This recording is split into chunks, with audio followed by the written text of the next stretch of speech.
1장에서부터 31장까지 31주간에 걸쳐서 우리가 한 주일에 한 장씩 하나님의 말씀을 강론하면서 잘 배웠습니다.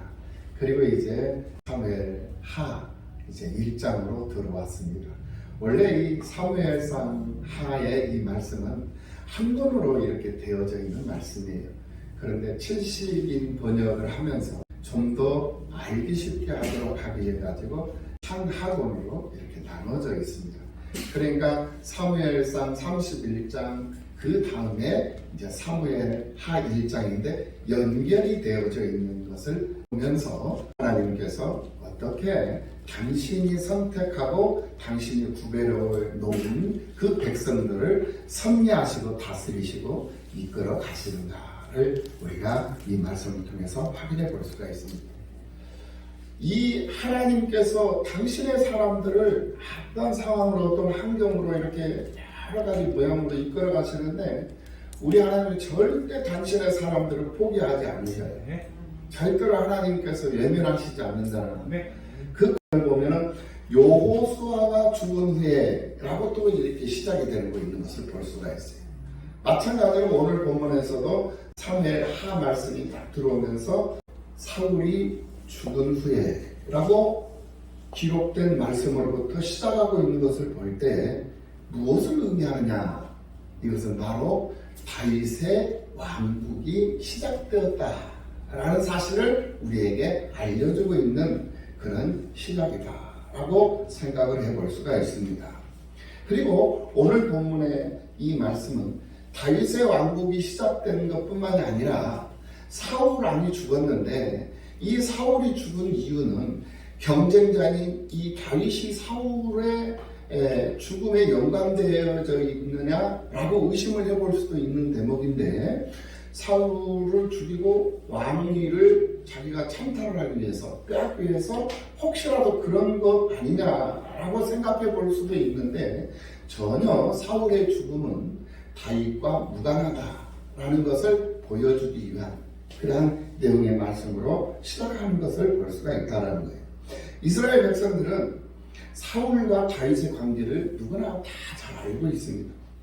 사울과 다윗의 관계가 어떤 관계였습니까? 쫓는 자였고 쫓기는 자였어요.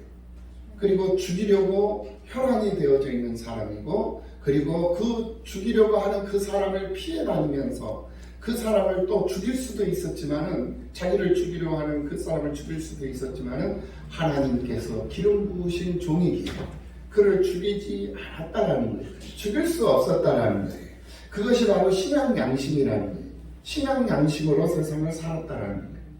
다윗이 사울에게서 얼마나 많은 핍박을 받았는지 얼마나 깊은 원한 관계를 맺고 세상을 살았는지 정말 이 이스라엘 백성들 뿐만이 아니라 이방 사람들까지도 다 알 사람들을 알만한 사람들은 다 알았다라는 거예요. 그리고 또 이 다윗이 블레셋으로 망명을 해가지고 그곳에서 1년 6개월이라는 그런 세월을 또 사는데 블레셋으로 2번씩이나 망명을 해버리잖아요. 2번씩이나 망명을 해가지고 산단 말이에요. 그런 사실들을 모든 사람들이 알만한 사람은 다 알고 있었다는 거예요. 그래서 사울이 블레셋과의 이 전장에서 죽었지만은 혹시 다윗이 사울의 죽음과 무슨 연관이 있는 것은 아닌가라는 그런 억측을 할 수도 있기 때문에 이 본문을 통해서 분명하게 정리를 해주고 있다라는 말씀입니다. 이 사무엘하의 이 시작은 그 점에서 분명히 선을 그어주고 있다라는 것을 우리가 일단 먼저 숙지를 하고 이 말씀으로 들어가면 더 하나님의 말씀을 우리가 이해하고 우리 삶 속에 적용하는 데 더 쉬운 그러한 지혜가 올 것이다 라는 그런 확신을 해봅니다. 갈보아산 전투에서 다윗이 네게부라는 그러한 남쪽 지역에서 아말렉과 싸움을 하고 있었고 사울이 전사할 때 그 상황에서 이 다윗은 시글락이라는 이스라엘 서쪽 이 블레셋 지역에 머물고 있었다는 것을 오늘 본문을 통해서 시작점을 1절, 2절을 통해서 우리가 확인을 해볼 수 있어요. 그런데 이 사울은 갈릴리 북쪽에서 블레셋과 전쟁을 치르다가 전사를 했다는 것을 확인해 볼 수 있는 거예요. 이 거리는요 지금 우리 킬로미터로 말하면 약 한 140km 정도 되는 그 정도의 거리예요. 여기서 약 한 그 천안 정도의 거리, 그 정도의 큰 먼 거리였다라는 거예요. 이것을 기록해 줌으로 해서 다윗은 사울의 죽음과는 전혀 무관한 곳에 있었다라는 것을 말할 수가 있는 거예요. 그러니까 사람이 살다 보면 많은 소문들이 있어요. 이런저런 얘기들도 있고 이런저런 말들도 많이 있거든요. 그런데 사실 확인이 안 된 상태에서 자꾸 그렇다더라 이랬다더라 이런 얘기들이 자꾸 들리면은 그 사람을 죽이는 것이 되어버리는 거거든요. 그 사람을 모함하는 것이 그런 억측으로 인해가지고 그 사람이 하나님이 일을 하는 것을 망치게 만드는, 결국 그 사람을 해방하는 그런 결과가 되는 거예요. 이거 하나님이 절대로 용서하지 않습니다. 이거 절대로 하나님 내버려 두시잖아요. 왜냐하면 하나님의 일을 하도록 하나님이 지금 현재 일을 지금 꾸며가고 있는 거거든요. 이 그림을 그려가고 있는 거거든요. 그런데 하나님의 그 역사하심의 일을 드러내기 위해서 그 그림을 그려가고 있는데 그 그림에다가 침을 맺는 결과가 되어버리는 거거든요. 그러면 그 하나님께서 그 그림을 그려가는데 사람이 침을 뱉었다 하나님이 그거 용납할 것 같아요?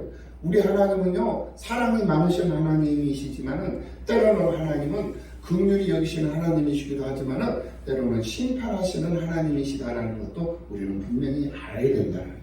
그래서 사실 확인이 되지 않은 일들을 자꾸 이 설이라고 그러죠. 이 썰을 자꾸 이렇게 찌라시처럼 이렇게 뿌려대면서 사람이 하나님의 일을 하지 못하게끔 방해하고 해방을 넣고 이렇게 하는 무리들 가운데서 우리가 있어서는 안 된다는데, 이 사울 왕의 죽음에 관해서 다윗과 무관하다는 것을 바로 이런 것 때문에 분명하게 선을 그어주고 있는 것을 볼 수가 있어요. 이것이 바로 하나님께서 우리에게 말씀하시는 말씀이라는 사실을 분명히 알아야 될 줄로 믿습니다. 하나님은 정확하고 분명한 질서의 하나님이에요. 그 질서 안에서 우리가 자유를 누리고 우리가 평안을 누리고 행복을 누리면서 살아야 되는 거거든요. 질서를 벗어나면요, 그것이 혼란이고 그것이 어둠이고 그게 무질서한 것이고 그것이 바로 사람들 앞에서 뿐만 아니라 하나님 앞에서도 죄악이 되는 거예요. 그러므로 우리는 무질서한 삶을 즐기고 무방비한 삶을 살아가는 것이 아니라 늘 철저한 계획을 세우고 철저한 기도를 하면서 철저한 준비를 하면서 계획이 있는 기도에 능력이 있는 그러한 믿음의 삶을 살아야 하는 사람들이 되어야 할 줄로 믿습니다.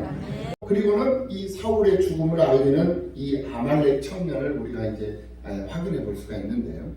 이 사무엘상 31절에서 나오는 이 아말렉 청년의 이 모습과 오늘 본문에 나오는 아말렉의 이 청년의 이 모습이 다른 모습임을 우리가 볼 수가 있어요.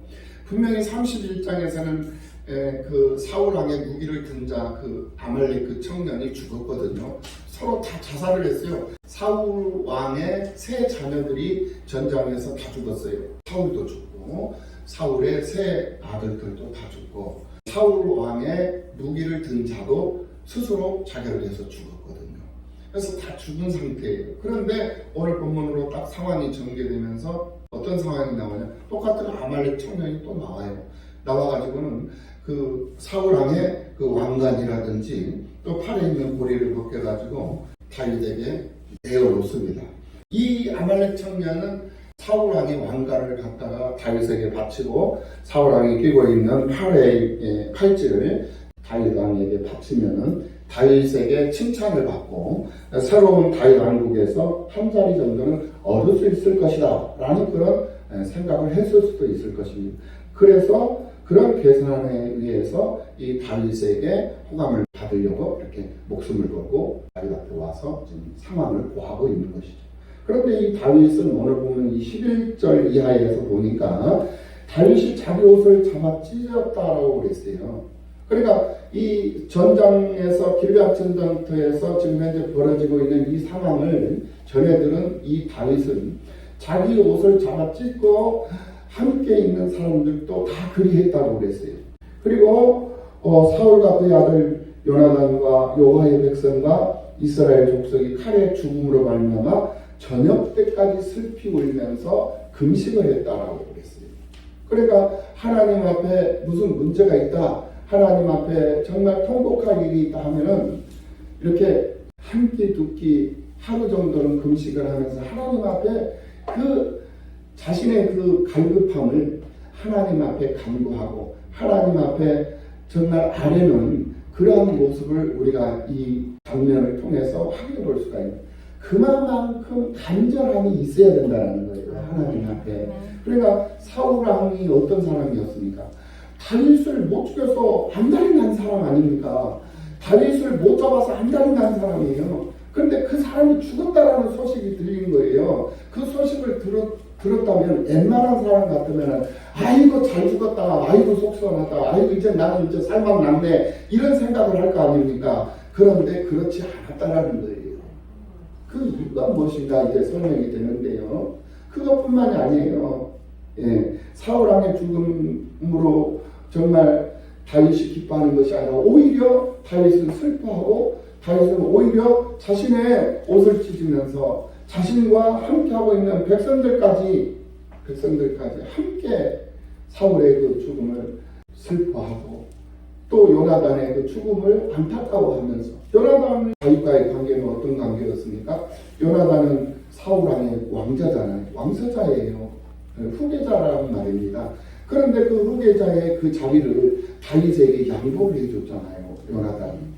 다윗보다 요나단이 몇 살이 더 나이가 더 많아요. 그럼에도 친구처럼 다윗을 아껴주고 사랑해주고 다윗을 보호해 주었던 그런 요나단이, 독수리보다 더 빠르고 사자보다도 더 용맹했던 요나단이었다라는 거예요. 그런 요나단이 이 길앗 전투에서 죽임을 당했다라는 이 소식을 들었을 때 이 다윗의 아픔은 이루 말할 수가 없었어요. 사울 왕의 죽음도 가슴 아픈 일이었지만은 누구보다도 더 사랑했고 누구보다도 더 아꼈던, 소중하게 여겼던 요나단의 죽음이라는 것은 이 다윗에게는 하늘이 무너지는 것과 같은 그런 아픔이었다라는 거예요. 여러분들 세상 살면서요, 진정한 친구가 무엇이고 진정한 동료가 무엇인가, 그거는 함께하는 거예요. 슬플 때도 함께하고 기쁠 때도 함께하고, 가난할 때도 또 부유할 때도 외로울 때도 어떤 상황 가운데 놓여 있을 때도 함께하는 것이 진정한 친구요, 진정한 동료요, 진정한 성도요, 진정한 교회의 모습인 줄로 믿습니다. 함께하는 것만큼 즐거운 것이 어디 있겠습니까, 여러분? 함께 할 줄로 믿습니다. 함께 해야 할 줄로 믿습니다. 주일날도 함께하고, 예배 드릴 때 함께 예배 드리고, 또 함께 즐거워할 일이 있으면 또 함께 즐거워하고, 축하할 때 또 함께 축하하고. 이제 내일 모레 담임 목사님이 또 총회장으로 취임을 하니까, 또 총회장 취임식 때 내가 월차를 내서라도 총회장 취임식 때 내가 참석을 해. 우리 담임 목사님이 총회장으로 취임하는데 내가 가만히 있으면 어떻게 하겠어요? 함께 해야 되는 거예요. 이렇게 될 줄로 믿습니다. 도망갈 수가 없게 되어버렸어, 오늘 말씀을 들으니까. 그래서 우리는 함께하는 즐거움이 함께 나눠져야 되는 거예요. 이 다윗이 요나단과 그 상황에서 함께하지 못했음에 얼마나 통곡을 하며 눈물을 흘렸으면, 배고픈 줄도 모르고 밥 먹을 때를 놓치면서 금식하면서 하나님 앞에 슬퍼하며 그의 죽음을 애도를 했겠는데 말이에요.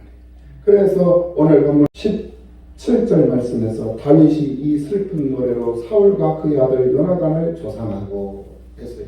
조상했다라는 것은 조문을 했다라는 거거든요. 조문을 했다. 사별의 그 아픔이라는 것은 이루 말할 수 없는 거거든요. 그래서 눈물을 흘리는 것이고, 그리고 그들과 함께하고 있는 자기 백성들의 그 고통을 생각하면서 눈물을 흘릴 수밖에 없었던 거죠. 지금 이 다윗은 블레셋에서 지금 망명해가지고 아기스 왕 곁에 있는 그런 상황이잖아요. 그 밑에 있는 상황. 그러니까 직접 이스라엘 백성들을 다스리고 통치할 수 있는 이 상황은 지금 아니에요. 이제 그 상황으로 이제 전개가 됩니다만은, 그 길목에서 이 다윗은 이 사울 왕의 이 죽음과 또 요나단의 죽음, 또 그의 형제들, 그의 가족들의 그 죽음을 애도를 하면서 이렇게 조상을 하고 있는 것을 볼 수가 있다는 거예요. 그래서 성경에서도 잔치집에 있는 것보다 초상집에 있는 것이 더 낫다라고 말씀을 하고 있는 것을 볼 수가 있어요. 잔치집에 가서 기쁨도 함께 해야 되지만은 이렇게 슬픔에 젖어 있는 사람들을 찾아가서 그들과 함께하는 것이 더 나은 것이다 라고 말씀을 하고 있는 것을 볼 수 있다라는 거예요. 이것이 바로 예수를 믿는 사람들의 신앙 양심이요, 이것이 예수를 믿는 사람들의 삶의 원칙인 줄로 믿습니다. 그러므로 우리는 우리에게 붙여진 사람들을 소중히 여겨야 할 줄로 믿습니다. 다윗이 자기 옷을 찢으며 슬퍼하며 울고 있었던 이유가 있어요. 그 이유가 바로 오늘 보면 12절에서 말씀을 해주고 있는데, 사울 왕과 사울의 아들 요나단과 여호와의 백성과 이스라엘 족속이 칼의 죽음으로 말미암아 눈물을 흘리며 슬퍼하고 울었다라고 말씀을 하고 있는 것을 볼 수가 있어요. 이게 뭐냐면은 다윗은 자기 감정에 치우치지 않았다라는 거예요. 자기 감정에 빠져서 눈물을 흘리는 것이 아니었다라는 거예요. 하나님 나라의 운명과 그 백성들의 죽음을 생각할 때, 그 백성들, 그 왕을 잃은 그 백성들을 생각을 할 때, 이 다윗은 눈물을 흘리지 않을 수가 없었다는 거예요. 지금 현재 다윗은 다시 말씀을 드립니다만 블레셋에 망명을 하고 해 있는 이런 상황이기 때문에 그렇다라는 것입니다. 왜 다윗이 사울의 죽음을 애도했을까? 그가 나를 힘들게 했기 때문에 애도했을까? 그가 나를 어렵게 하고 나를 분노하게 만들었기 때문에, 나를 괴롭혔기 때문에 내가 눈물을 흘렸을까? 아니면 둘도 없이 친했던 이 요나단의 죽음 때문이었을까? 이런 상황들을 우리가 생각해 볼 수가 있는데, 이 다윗의 이 눈물에는 이 당신에게 이제 붙여진 이 백성들이 왕을 잃어버리고 이 나라가 풍전등화에 놓여 있는 이 상황을 보면서 이 다윗이 눈물을 흘리지 않을 수 없었다. 이게 여러 가지 만감이 교차된 거죠. 첫째는 사울 왕의 죽음, 자신을 13년이라는 세월을 쫓아다니면서 죽이려고 안달을 했던 이 사울.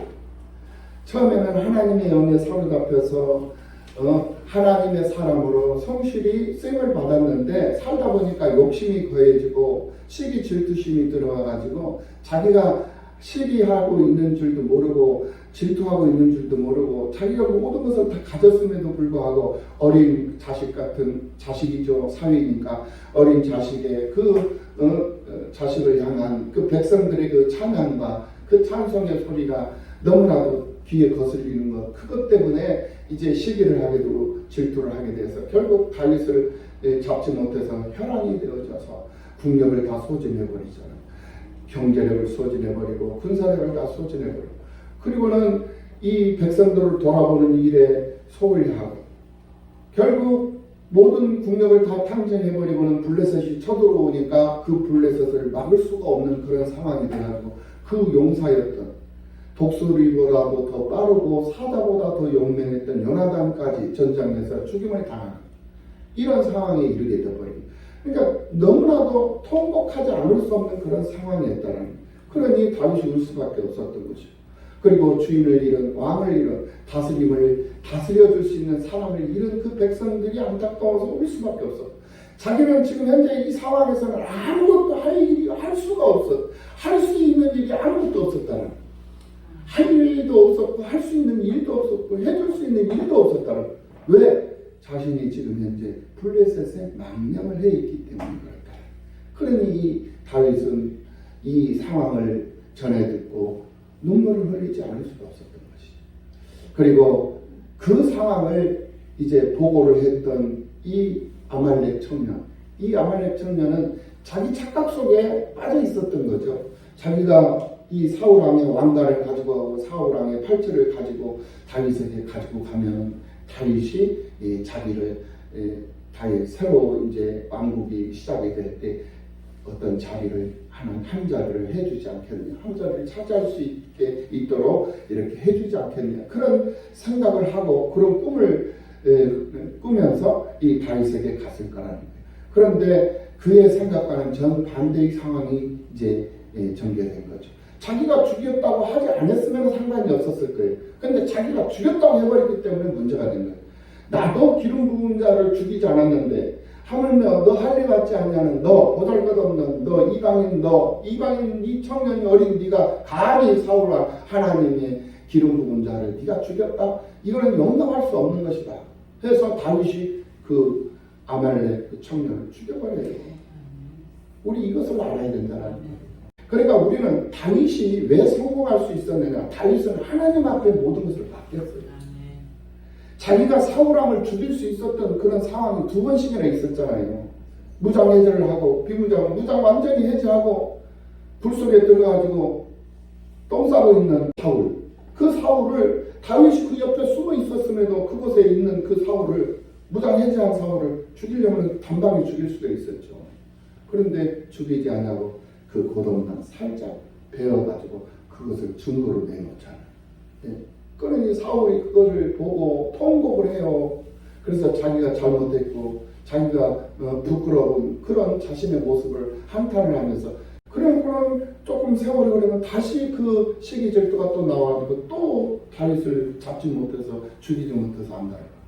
그런 상황 속에서 또 한 번 전장터에서 잠을 자고 있는데 다윗이 쳐들어가가지고 창을 옆에다 꽂고 잠들어 있는 그 사울 왕을 죽일 수 있었는데 죽이지 말아라 하고 살려두고 그의 창만 가지고 그리고는 그곳을 떠나잖아요. 그래서 두 번씩이나 살려준단 말이에요. 그러니까 하나님의 기름 부은 자는 하나님이 해결하실 것이다. 알아서 하실 일이다. 이게. 그래서 하나님 앞에 맡기는 거예요. 내가 저 사람을 탓하고 저 사람을 문제 삼고 저 사람에게 대항을 한다든지 대적을 한다든지 이런 상황이 일어나면 안 되는 거예요. 그러니까 기름 부음 받은 사람, 하나님 앞에 기름 부음 받은 사람이 어떤 사람입니까? 바로 목사님이요, 장로님이요, 예, 안수 집사님이요, 권사님들이에요. 교회 안에서 기름 부음 사람 받은 사람들이 그런 분들이다 이게. 그런 분들은 하나님이 책임지신다 이게. 하나님이 일하시고 하나님이 역사하시는. 그러니까 하나님 앞에 맡기라는 거예요.